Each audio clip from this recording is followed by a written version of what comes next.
Welcome back, everybody. It is a sunny day today for once, and if it's a sunny day, it is a podcasting day. That is definitely not true. The summertime and spring, even some early fall, have many, many sunny days, and I definitely will not be doing a podcast for every single one of those days. I don't even know how many podcasts I'm going to be able to fit in on any kind of regular basis once I start my gainful employment, but at the moment, the sunny days are a bit more rare, so a sunny day is a good time to go outside, get some sounds of nature and the street that I live on with cars going by and such. Like that one. I think that's an electric though, so it doesn't make too much of a sound. Um, and really just kind of enjoy the sunshine and enjoy it with you guys by doing a bit of podcast. Today we're doing something brand new, something a little different that I talked about in the last discussion where we did all our comments on my videos, and we are going to watch a video. This video is called "Why Global Warming is a Hoax" by the Valley Folk. I don't know anything about them. I've never seen them. I just kind of did a general search for people who do that kind of thing. So we are going to watch this and we're going to talk about it. I don't have the ability at the moment. There is a screen recording option, but it doesn't record the sound. There have been other things I've tried that also don't record the sound, so that's not really an option, especially since this is going to go up as a podcast and not a video. Obviously, it'll be a video because it'll have background, but it's the usual background fill-in stuff. It's not going to be from my recording this. So having said that, we won't have the video to accompany while we are discussing it. But I will be playing it, and I'll be playing it next to the mic, so you probably will be able to hear it. You're welcome to go to the Valley Folk channel. This is YouTube. All this is on YouTube. And look up the Why Global Warming is a Hoax if you want to kind of watch along or just watch the video for yourself and then go back and listen, and you'll know everything that's going on in there. Otherwise, we are just going to play it, and we're going to discuss things as they come up. Now, the benefit, of course, of being on a podcast here and one that I can edit is if there are things that I need to look up, if there's like, I'm not sure about that or this, I will try to get into sometimes YouTube, and I don't know what the difference is, how this is set up. Maybe it's a very specific length that it has to be, but there's a lot of times where I will stop a video, I will go out and do something, look something up, come back, and it will make me restart the video all over again. And then there's other times where it just holds that video spot, no problem. And like I said, I'm not really sure what the difference is and why it picks and chooses that, but it does. What we're going to do is, like I said, we're going to play this. It's next to the mic. You should be able to hear it. Apologies if you can't, but then we're going to respond to this. So I have not done this before, and I have not watched any of these videos. So it isn't, I guess it's partially a reaction, but that's not really the point. Like I said, I'm going to, if I have to look something up to be like, that doesn't sound right, and I have to actually look into it, I'd rather do that and have an informed response. Let's go ahead and just get into this. Let's let it play. Let's see what they have to say. It is 4 minutes and 45 seconds long, so it is not very long, but we may have to, pause on occasion to try to explain what the hell is going on and why this idiot doesn't know what they're talking about, if indeed they think global warming is a hoax. So, like I said, I have not seen this, so I don't know what he's going to say. Let's go ahead and watch. Let's start over, to be fair.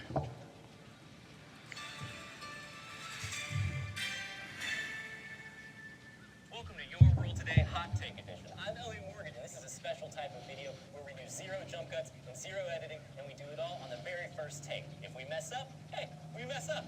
But we never mess up. Yes, we never mess up. No, we never, ever, ever, ever, ever mess up. Hey! Oh, man, that was really good. We nailed it right out of the gate. Today's topic is on the myth of climate change. Now, there are a lot of YouTube videos out there explaining why climate change is definitely a hoax, but most of them are way too over the top, and we here at the Valley folk are nothing if not incredibly subtle. So, we thought we'd go ahead and put to rest once and for all the idea that this man-made global warming is a Okay, so this seems like it's done satirically. The ice caps are actually melting in Antarctica where it's super cold. Okay. This ice will definitely melt here in Southern California with all the hot air these liberals are spewing. By the end of this video, Yeah, this is definitely got to be a hot take that they label this so that the anti-climate change people will watch it. Minus 60 degrees, the coldest ever recorded. In coming days, expected to get even colder. People can't last outside even for minutes. What the hell is going on with global warming? Please come back fast. We need you. Now, to the untrained. Global whammy. That's hilarious. Yeah, I've not seen that post before, but he actually did type whamming.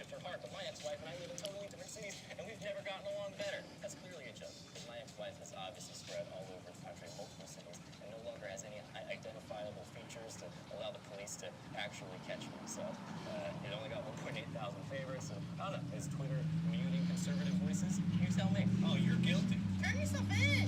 We have the proof. Why are you arresting him? Now, this may offend some of you literates, but here are some facts. Fact number 1. Look at all this ice.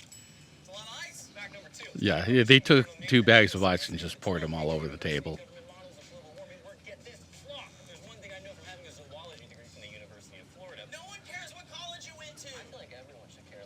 Well, it is Florida, so it's definitely suspect. Scientists that they're notorious for denying that scientists can make flaws, which is why they publish their findings in these things called "No one reviewed this, but it sounds right" journals. Let me ask you a question about weather there, Morgan. You feel that front moving in? Oh, okay. Sarah, you cannot. Hey, I'm gonna tell you something. You and I went to the Great Lakes. Returned those lakes in the hot tubs. Okay, yeah. Pretty sure this is satirical. Picture me in the pickle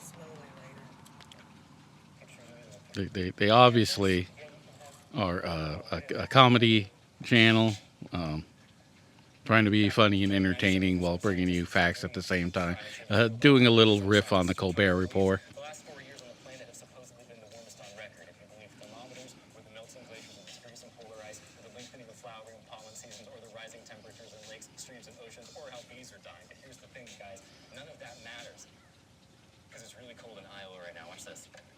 You forgot to say because of God, because that's the real. How's the weather in Iowa? It's not looking good for him in Iowa today. What does that even mean? Hey, what's up? I'm Terry from YouTube.com/Terry. So this is obviously their thing. They like to jump in with bits. It's satire. Oh, thank you. Actually, I hate to break it to you, a lot of this was actually tongue-in-cheek. See, that's another myth there because tongues stay in balance. Not always. Funny joke. That's our show, everybody. Thank you for joining us this week on Your World Today Hot Take. Okay. Please hit that like button. There's a good chance that people There we go. Okay. Yeah, I appreciate a little satire, a little trying to educate the masses with humor. That's good. It's not what I was looking for, but I appreciate it, man. It's okay. Expert. Okay, let's see. This is by TFP Student Action. Expert destroys climate change hoax in 3 minutes. Medieval war papers from 900 to about 1300. Okay. Yeah, the Roman. This guy has a coat of arms next to his name, so he is obviously a qualified and serious person. Author of Politically Incorrect Guide to Climate Change. That's sure.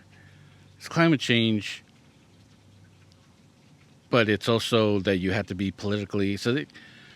My problem is that I think this person is trying to get across that he's talking about climate change, but you're not going to like his opinions. Therefore, they are politically incorrect, and he's going to use language that is considered politically correct.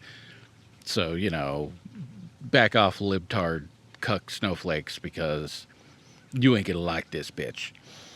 But really, you could still be politically incorrect, but also correct about climate change. So they're really trying to get 3 things across here while trying to get one thing across at the same time. You know what I mean? And it's not really confusing as much as I think it just kind of muddies the issue and makes you seem like not a serious person while trying to be taken seriously. You know, you have that stupid crap, but then you have the coat of arms. You know, it's the typical. I think this is the like an English lion, the lion from the, you know, some of the crests. And I don't know if it's the royal symbol. I don't know that much about it. I just know I've seen it a ton. I think they even have it on beer and stuff. Somebody like Emma Thorne, who I know, she does a lot of like debunking. Usually it's because she's an atheist. I'm not saying that because I'm not. I'm saying that because that's kind of her thing on her channel, which is why she ends up doing a lot of Christian debunking things. She also goes into MLM and a few other things. But I know climate change isn't something I've seen her do any debunking on. Not that she couldn't, but the only reason I brought her up is because she is English. I think she's somewhere like right outside London, she said. Obviously, she's not going to dox herself, right? So, not really an issue anyways.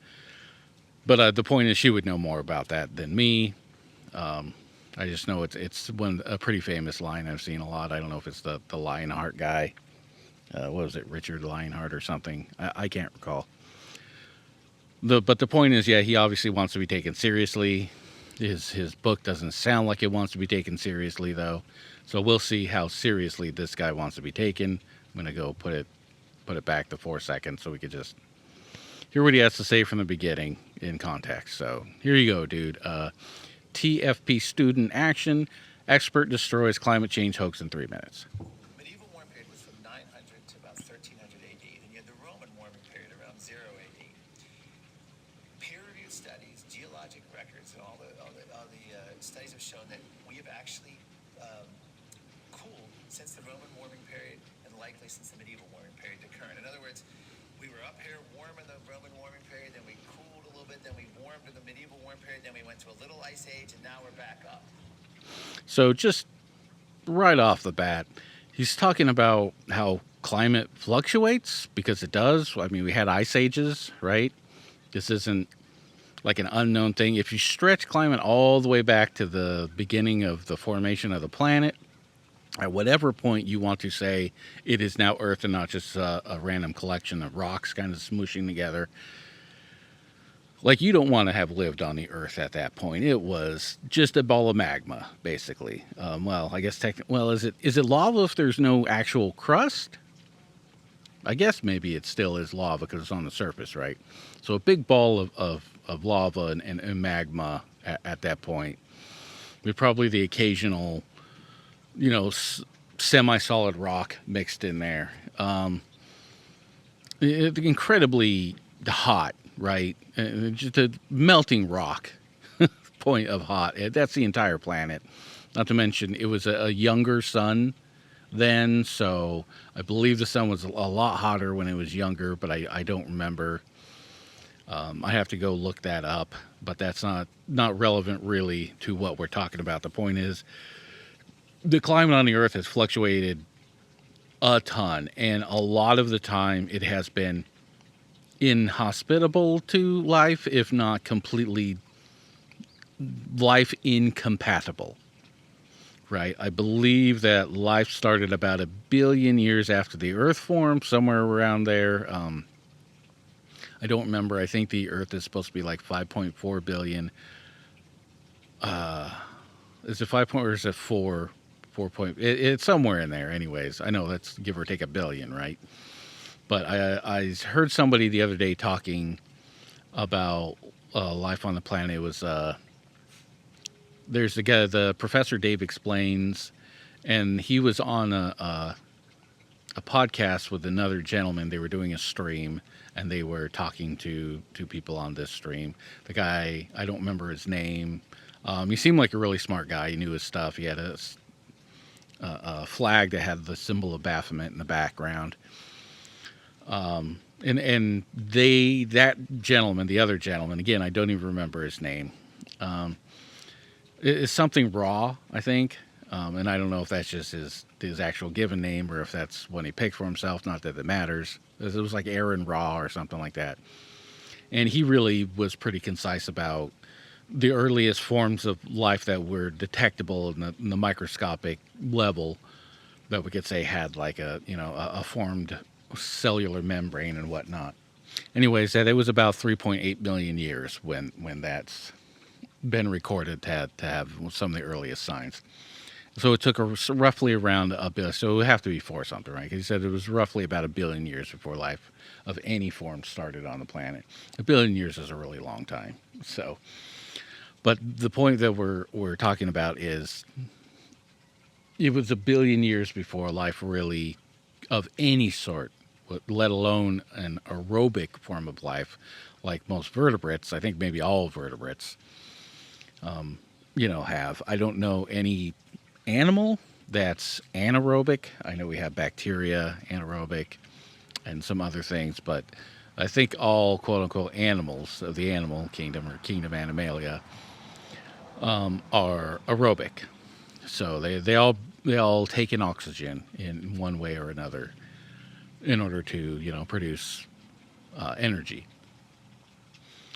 So the reason again this is relevant to what he's talking about is if you want to go back and go back and go back, the swings of temperature and the things that have happened with mass extinctions of volcanoes exploding and throwing tons of soot and smoke into the air and really just devastating the environment over and over again.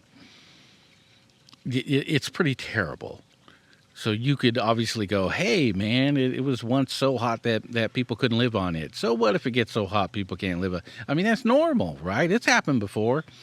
But he's trying to illustrate, well, this is while people were alive, so it counts because people still lived. But you notice what he's saying. He's talking about this quote-unquote warming period. But then he's saying, well, then it cooled. And he's giving the, how should I say, the illusion that this warming period is exceptionally warm, like global warming levels of warm. And then it cooled. And that we're just in a warm cycle. Instead of the honest truth where it was warm, but it wasn't like inhospitably warm. I don't know how warm it's gotten. I saw some videos on this recently. I can't even remember who had the videos and said they might have been on Secular Talk with Kyle Klinsky, where he brought something up about global warming and showed the chart. It could have just been my own research looking for stuff, but there was a chart. I saw somebody did a TED Talk on this. Maybe it was about a year ago.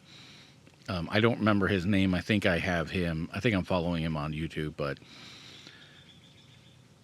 he was talking about the cycle, what he was calling the cycle of life or the something of life, where it never got above like 1.5 or something, maybe 1 point. It wasn't much between all of human civilization and existence.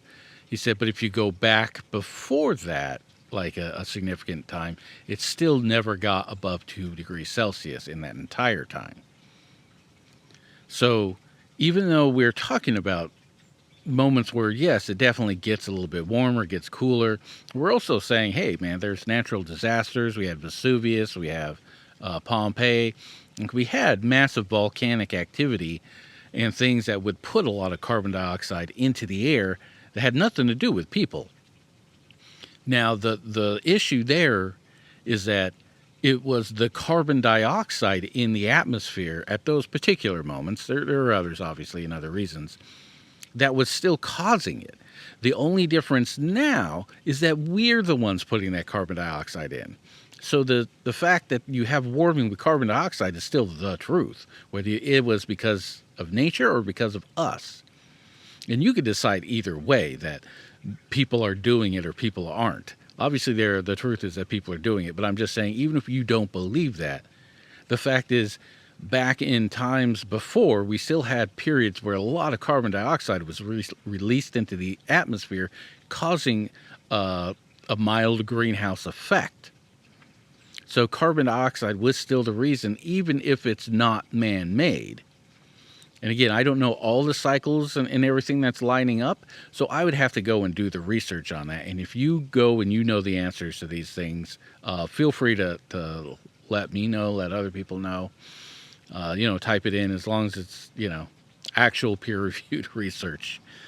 I'd appreciate. If it's not, you go ahead and tell us. We're not going to pay much attention probably, but you go ahead and put that in. But the point is, he's talking about this warming as if it's like today level warming, and then he's talking about cooling, but he's not really getting specific as to what qualifies warming, or what qualifies cooling.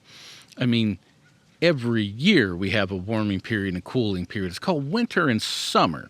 It proves nothing. We're talking about an overall shift in the mean temperature for the entire planet. So this is a little bit of the whole weather versus climate thing, where he's trying to talk about these subtle fluctuations and that some periods are warm and some periods are cooler. And we're trying to talk about an entire trend that's outside of the norm for the planet, according to both historical record and prehistorical record. So I think that's important to talk about and really get over, because, again, he's not giving any kind of warming is 1.2 degrees. Because if he starts talking about numbers, he's getting in the data, and data is easily disproven. So if he doesn't put the data, you just kind of have to hear what he has to say. You just got to listen to whatever it is that he has to say and just take his word for it because he's telling you. And then if you go back, you're like, oh, yeah, it was slightly warmer. And okay, but what was the overall global temperature? I don't care. It was hot there, and therefore true.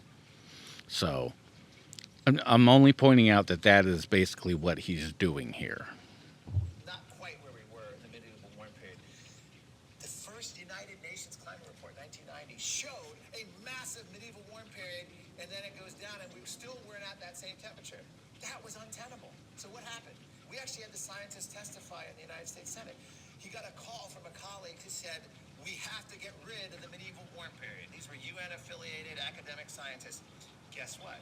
By year 2000, So I would say to this, I don't know what he's talking about, so I'm definitely not going to say, hey, it did or didn't happen, or what's going on. It really sounds suspect, though, obviously. What I would say is show your work, dude. Don't tell me about a thing that happened. Show me yourself. Don't say, there was a senator, and he had a call. Say, no, this is the call. This is what was said. This is this person's name. You could look them up. You could look up their research. It's in this particular paper. Show your work. Don't just tell us the thing. Make it so that we could go and have access to all this stuff as well. Again, I do not know about what he is talking about, so I cannot say, oh, definitely didn't happen.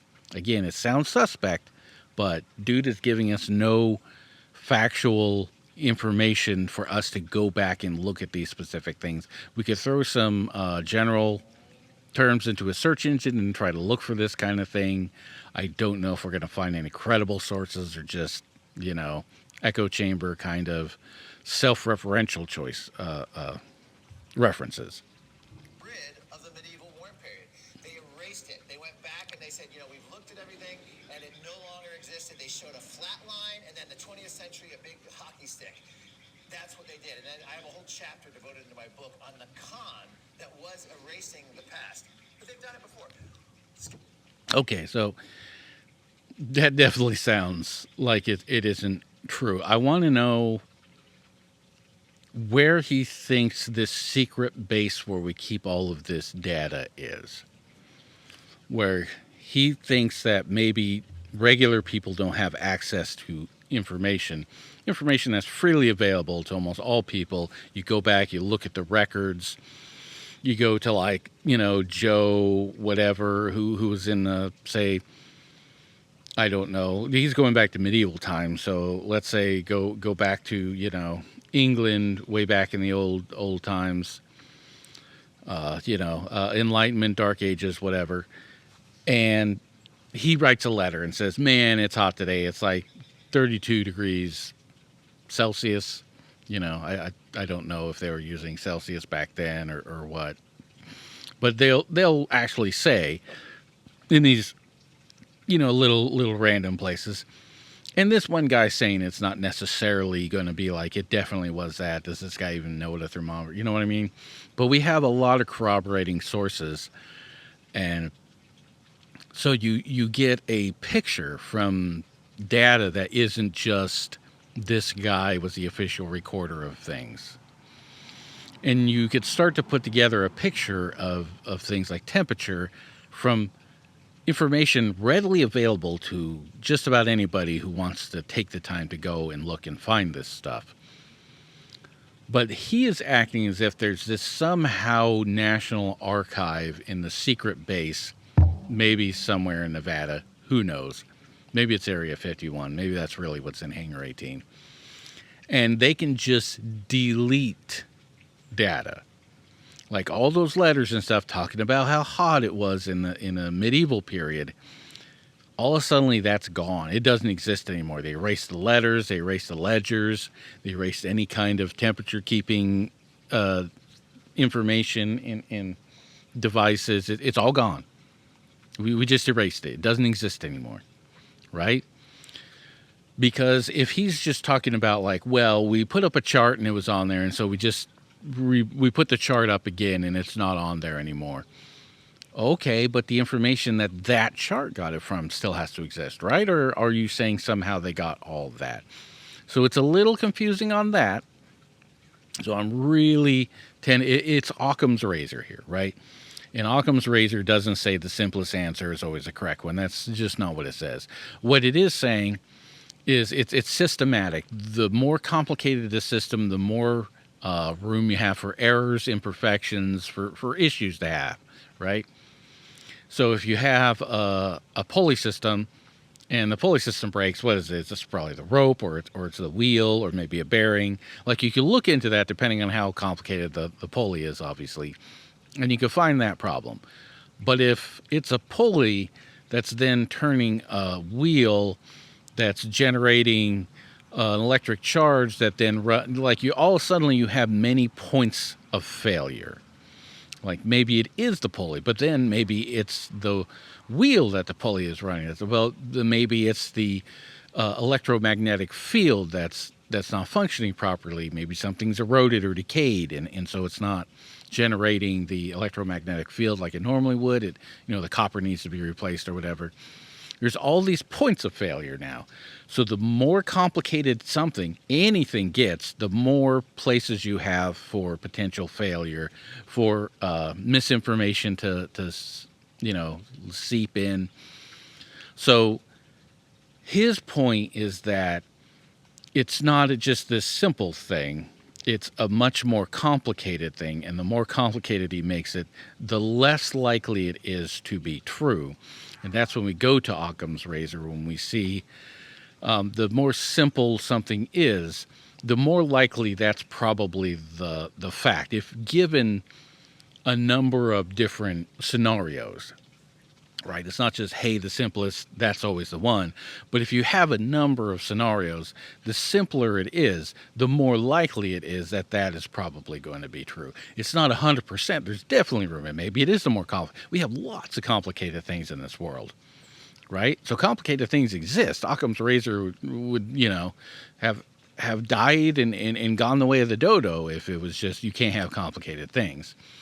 But when you look at stuff like this, you got to think, and I know Kyle Hill brings this kind of thing up all the time. Which is more likely? Is it more likely that there's this huge conspiracy that somehow they erased all these random data points, or maybe they have it securely stored in this weird bunker where they've been gathering everything, letters and all this stuff from the medieval periods and every other period that they want to control the data on, and then erasing it as they needed, although they were somehow dumb enough to release it in the first place?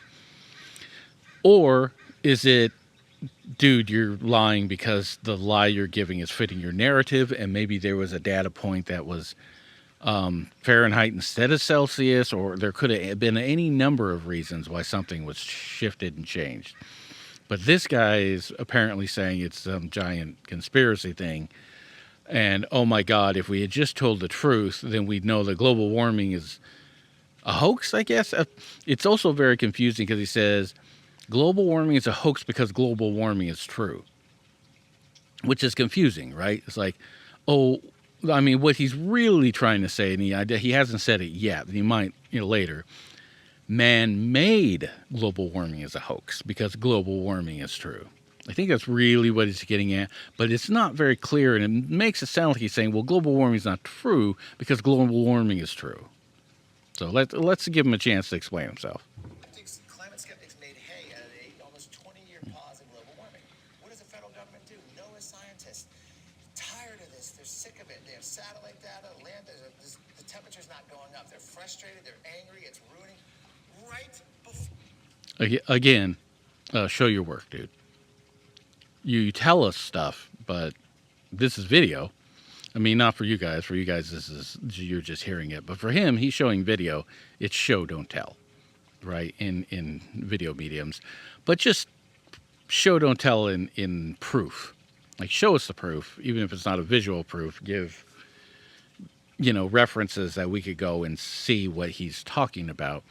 And hell, maybe all the scientists will go, son of a bitch, this guy's right. But nobody can, because we just got to take his word for it. Well, guess what? Nobody's taking your word for it, dude. Nobody take anybody's word. Nobody took anybody's word for it that global warming was a thing. Nobody took anybody's word for it that climate change. They all went out and did their own research and said, son of a bitch, this is true. And it's more dangerous and more complicated than we think. And every day they're still doing the research and finding out new things and new systems that this is affecting and that are contributing to this problem. So the work is being done and people are doing it. Nobody's taking anybody's word, but he wants you to take his. Or the UN Paris Agreement in November 2015. NOAA, federal agency, scientists come.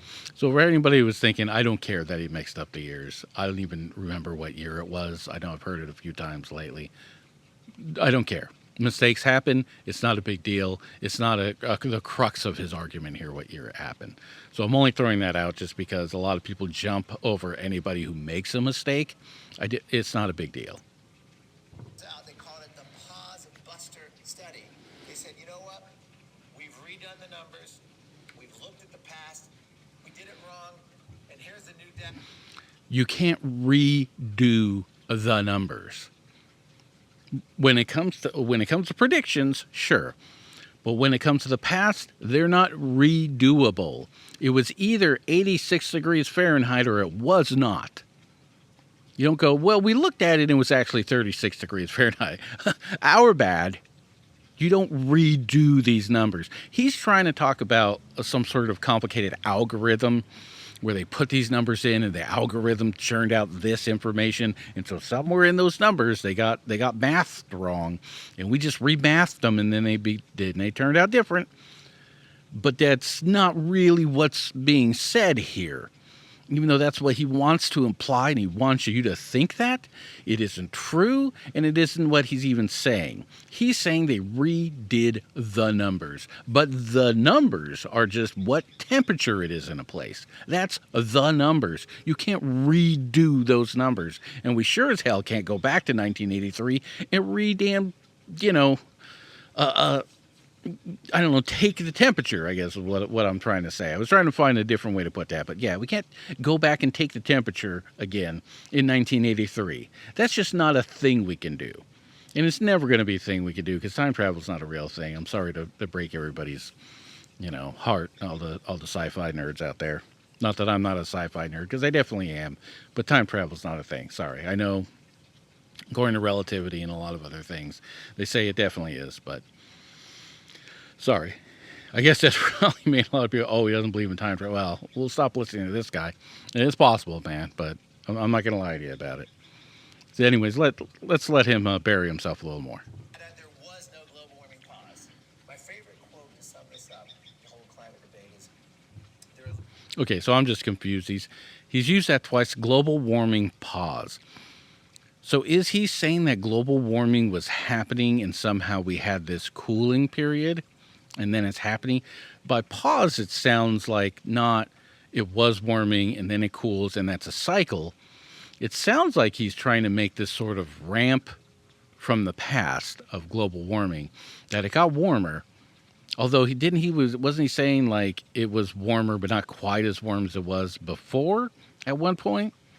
So that doesn't sound like a ramp. That sounds like just hills. But pause makes it sound like it's getting warmer and warmer and warmer, but then we have a cooling period. But then when it goes back to warm, it's even warmer than before, but then we go and it gets cool. But then when it gets warm, that even in that scenario, which isn't what's happening other than now, like now that's happening. But even if we're saying this has been happening since pre-industrial times, that's still a really, really... Does this guy know that we can't live in liquid lava? I mean, does he know that? Does he know that we can't breathe air that's so hot it'll actually scald our lungs? Does he understand biology? Has anybody ever sat him down and taught him about the limitations of the human body? People bring up the wet bulb temperature a lot, and I think it's a bit of a false flag on that because it makes it sound way more extreme than it is. Most people aren't sitting in 100% humidity, okay? It's definitely some places. It's definitely bad. Don't get me wrong, wet bulb is a thing, but most of us aren't in a position to be in a wet bulb environment, okay?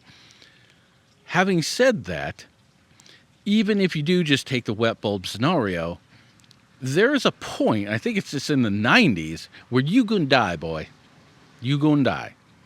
And he's trying to pretend, I guess that's not really a thing. Somebody needs to explain this stuff to him, I think. Really hundreds of factors that influence the climate. Carbon dioxide is not the control knob. The idea that humans can tweak one variable among hundreds of factors from... Okay, so I don't know if he's going to say this in a minute, but he's just said carbon dioxide isn't a controlling factor. I think that's basically what he said. It's hard to tell. He mumbles a bit. But he doesn't then, in a minute, I don't know, but he doesn't then say what is this. You know what I mean? So he's pulling one thing off the table, but not putting anything in its place. So let's see if he fixes that. Tilt of the Earth's axis to water vapor, to methane, to clouds, to volcanoes, to ocean cycles, etc.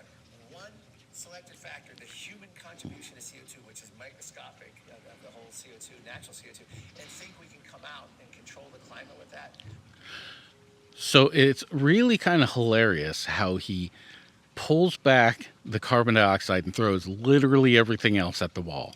Now, not that any of the things he's saying aren't true, like methane and water vapor, but it's hilarious that he thinks because carbon dioxide has almost become more of a straw man argument.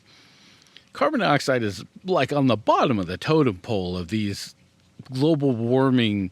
I just did a video on this with the emission swaps, right? So go listen to that podcast. I talk a lot about some of the different global warming gases, right, and emissions that we're putting up there.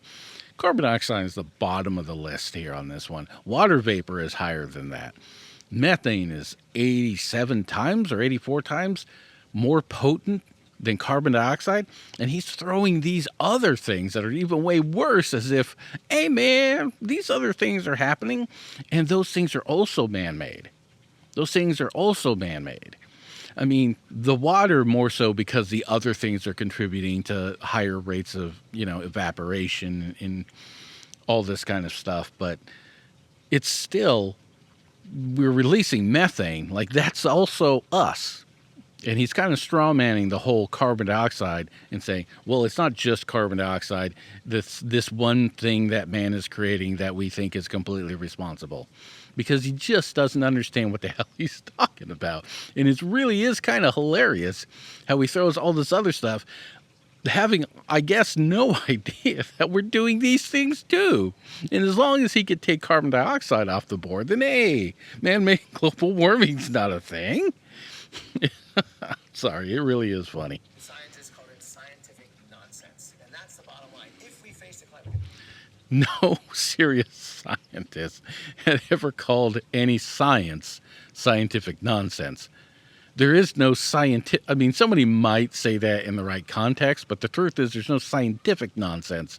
There's just nonsense. There is definitely nonsense people are trying to pass off as scientific, like what he is saying. That's as close to scientific nonsense. But the truth is there's no scientific nonsense. It's nonsense.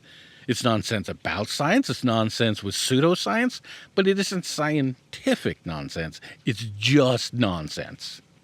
Please continue. Pastors, you would not want to centrally plan. You would not want to empower the United Nations. You would not want to stifle technology. You would not want government picking winners and losers in energy technologies.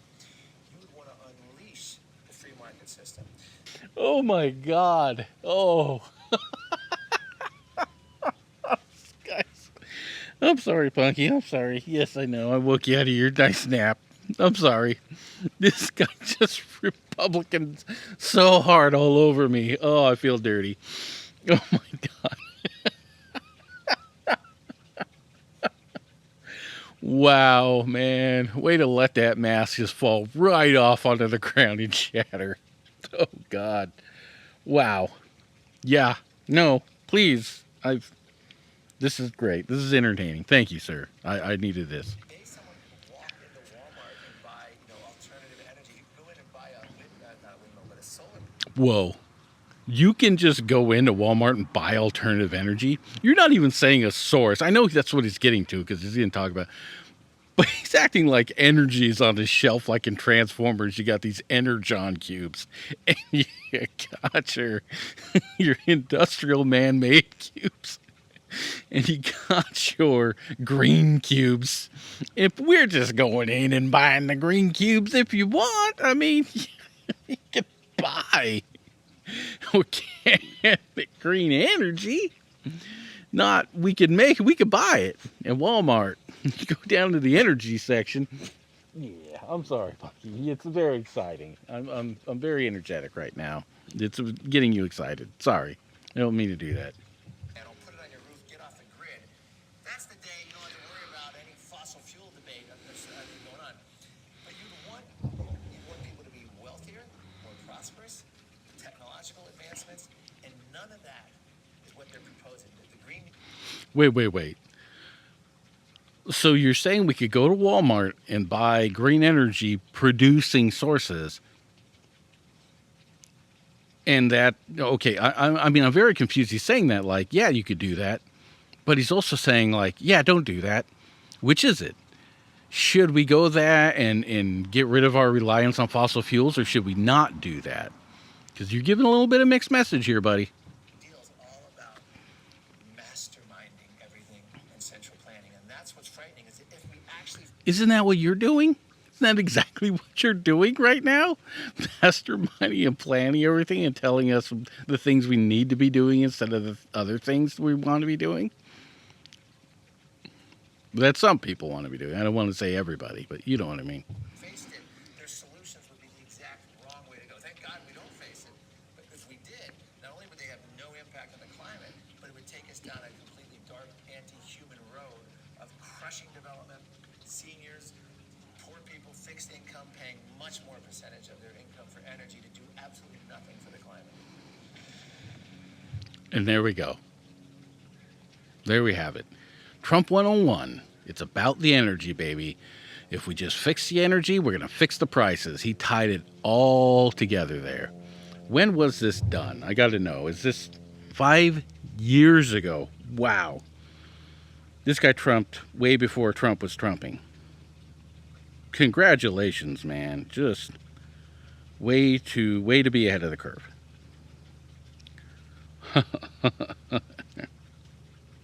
Yeah, so there's that guy.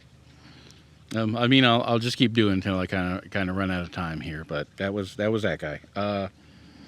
This is 4 minutes and 20. I think we just need to be doing the short ones right now. We'll maybe do another one with some long ones. These are quite entertaining. They're fun. John Stossel, the Paris climate fraud. This was 6 years ago. It's got 1.1 million views. That's just depressing, is what that is.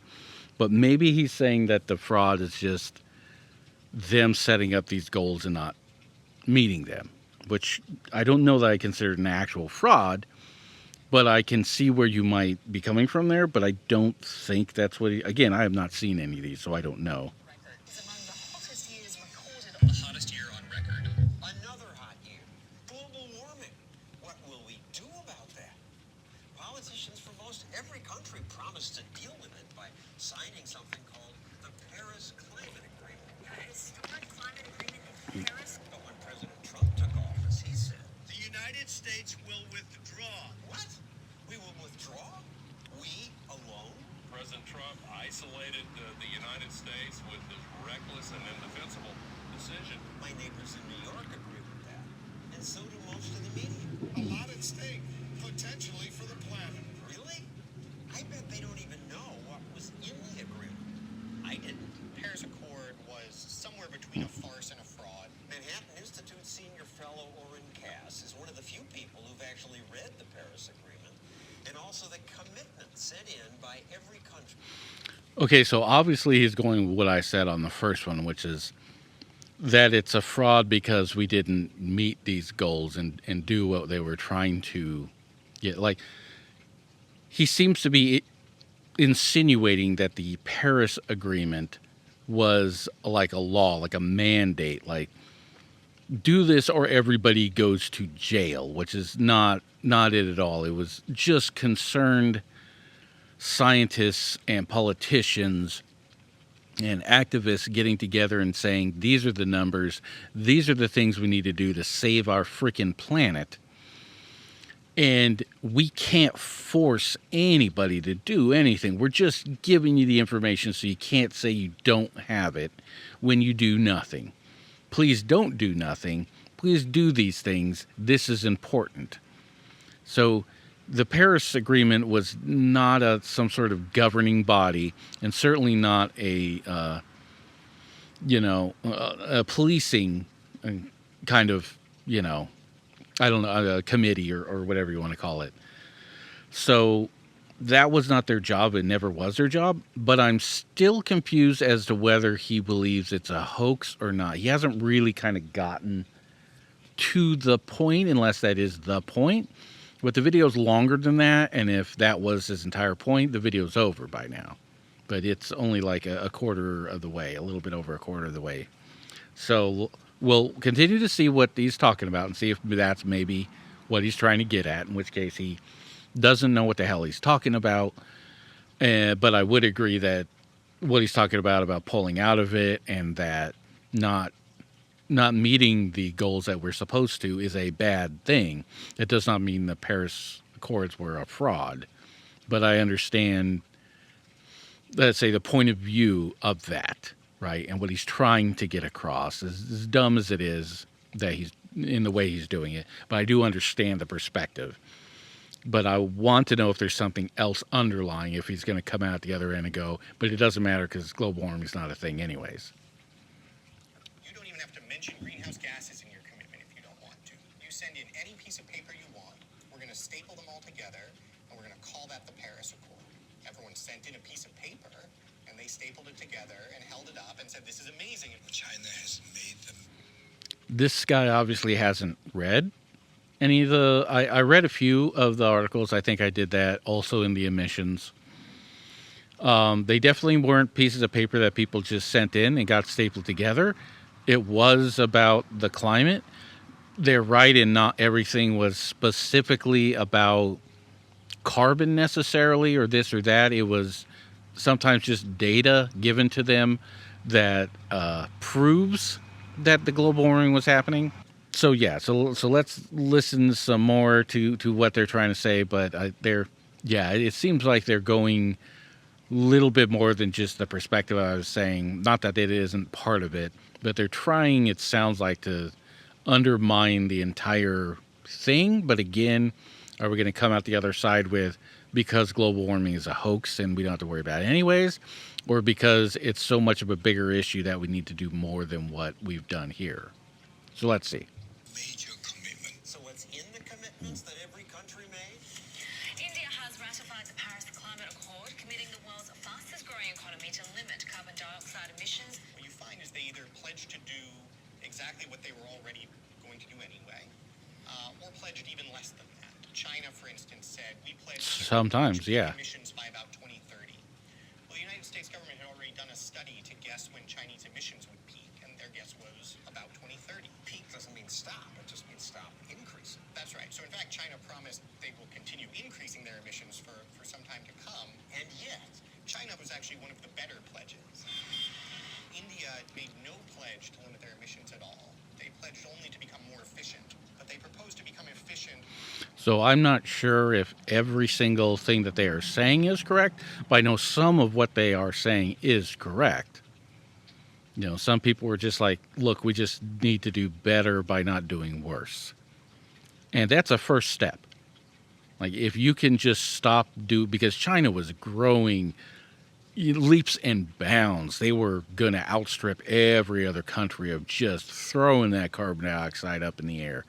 And by them saying, look, we're going to stop doing that, that is a big step. And taken out of context like they're doing, it can seem like a small thing, but it is not a small thing.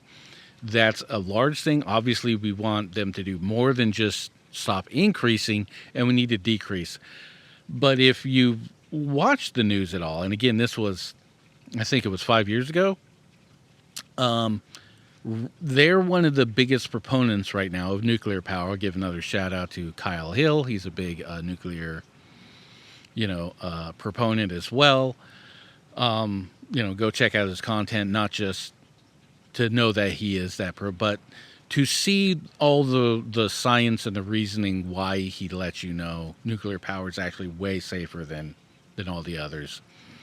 I did a podcast back in the before days about something that he had actually brought out, which is the number of deaths associated with each different kind of fuel that we use to make energy.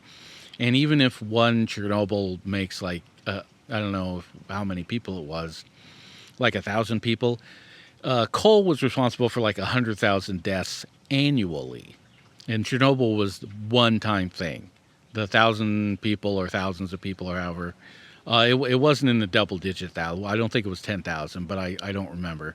But that was a one-time thing. Coal is responsible for like 100-something thousand deaths annually. So it is not even close. So. Less quickly than they're already becoming more efficient. So their pledge was to slow down. My favorite was Pakistan, whose pledge was to reach a peak at some point, after which to begin reducing emissions. And so you can staple those together and you can say we now have a global agreement, but what you have is an agreement to do nothing. And if anything, that is quantifiably incorrect. He needs to go by and back and listen to earlier him, because he said some did these things, and now he's acting like that's all it was.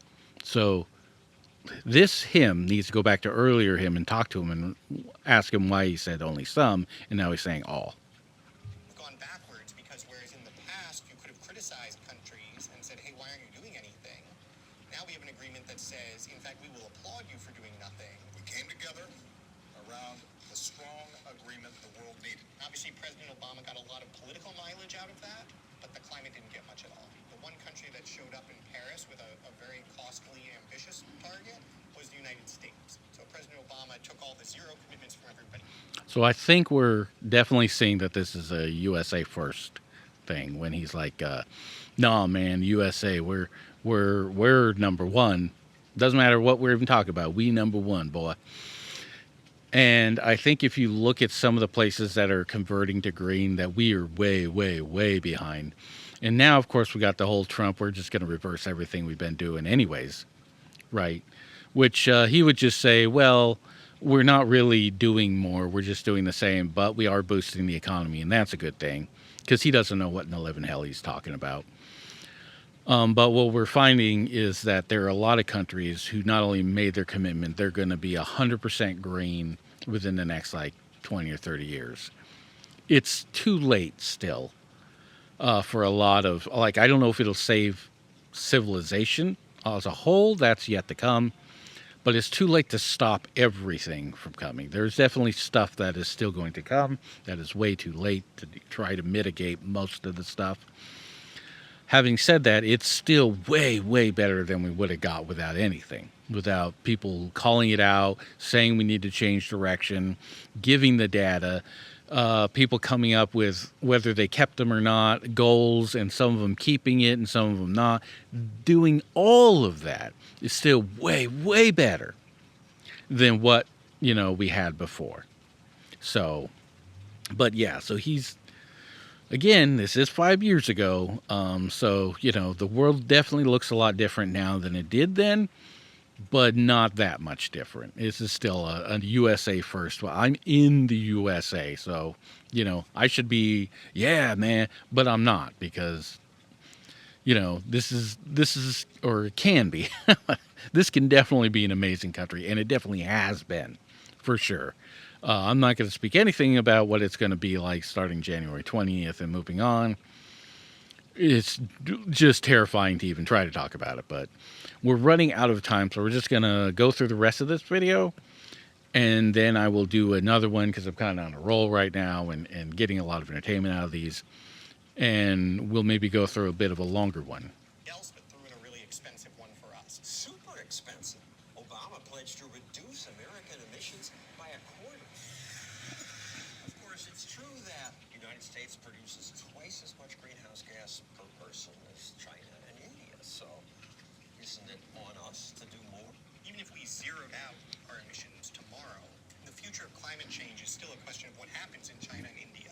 We're getting out. When Trump said he was leaving the Paris Accord, he was trashed by politicians across the world. I'm dismayed at the U.S. decision to pull out of the Paris Agreement. President Obama said this administration joins a handful of nations that reject the future.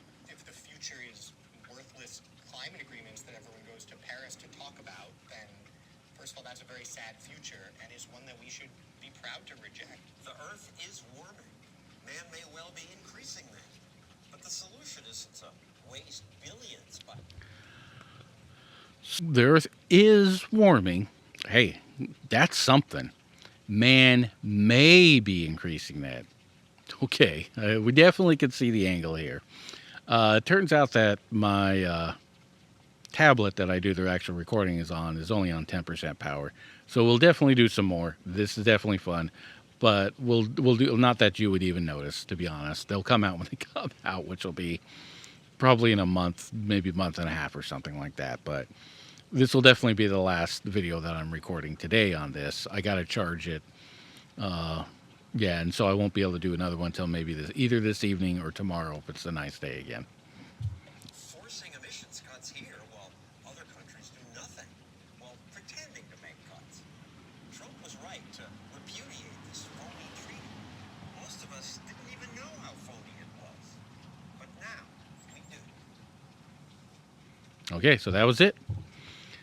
That they probably have some credits and please join, like, and subscribe, all that kind of stuff after, because there's I don't know, about a little bit less than 20 seconds left.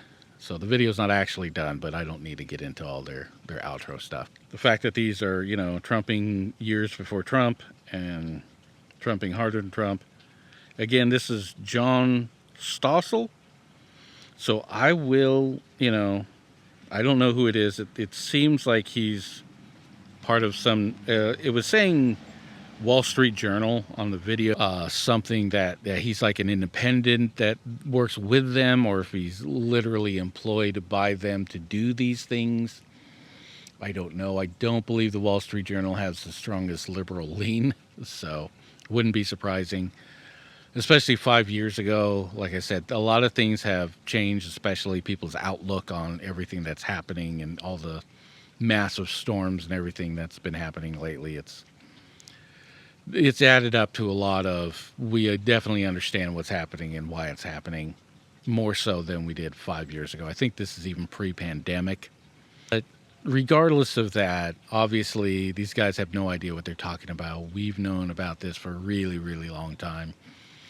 I think during the 1970s was when a lot of this sort of information was becoming more readily available. So it's not like, hey, in the 1970s we understood, not before that. That's not it. It's just that there was a sort of evolution in our understanding and outlook of the way things were headed somewhere around the 60s and 70s, especially because of the counterculture movement and pushing back against the establishment. But, an alternate take to the establishment, rhetoric that we were getting at the time. And so I think that really helped push a lot of people to dig deeper in, to look into these things, to be the tree hugging hippies and study something like dirt and worms that everybody's like, that's stupid. Unless you're trying to get oil out of the ground and find out where it is, why study dirt and worms, you know? And we started piecing all this crap together and really getting a more predictive model to see things that are going to come. So, like I said, we'll definitely do this again. Okay, before he barks and gets all over there, I will talk to you guys on the next one. Everybody enjoy your day or whatever you're having today. And, yep, talk to you then.